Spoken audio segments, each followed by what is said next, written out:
Yeah, I get that a lot with some guys, neurotypical husbands. They think that if they don't know for sure, they suspect that their spouse has ASD. Sometimes they confuse that with borderline personality disorder. And there are some similarities. Of course, we're not going to diagnose anybody. In your case, Charles, you're not even sure if your wife's on the autism spectrum, although you suspect.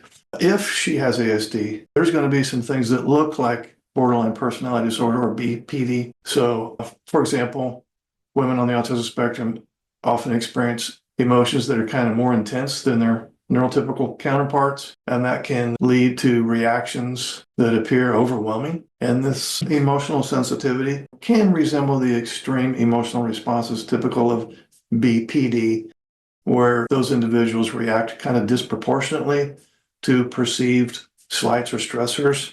I think another ASD trait that looks like BPD involves interpersonal difficulties. So social communication challenges are inherent with ASD. We know that. And it kind of hinders women on the spectrum from navigating social situations adeptly. And these difficulties kind of manifest in some awkward interactions that can result in misunderstandings that mimic the chaotic relationship patterns associated with BPD, where interpersonal conflicts are frequent and sometimes severe. I think there's also identity issues that are both common in ASD and BPD. Women on the spectrum may struggle with a consistent sense of self, and that's often influenced by external perceptions and social expectations. And this instability can cause shifts in self-identity that are similar to the identity disturbance often seen in BPD, leading to confusion about who they are. I think another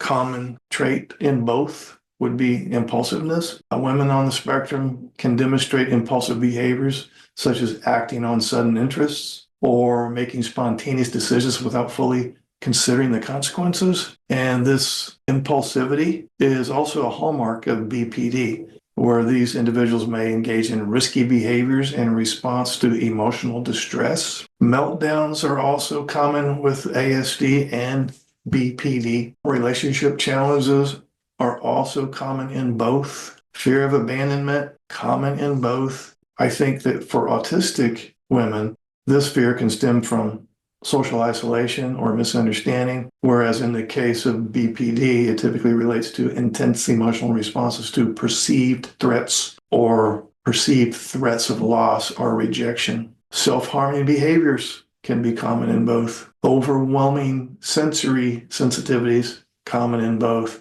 Struggles with changes in their routine or having their structure disrupted, common in both. Black and white thinking, common in both ASD and BPD. Difficulty empathizing with others, common in both. I think another big one for both ASD and BPD would be social fatigue. So engaging in social interactions can lead to significant fatigue and emotional depletion for women with ASD. Following a long period of social engagement, they may withdraw completely, which could be interpreted as emotional detachment, often seen in BPD. Substance abuse can be another common thread between the two. So yes, there are numerous overlaps between ASD and BPD.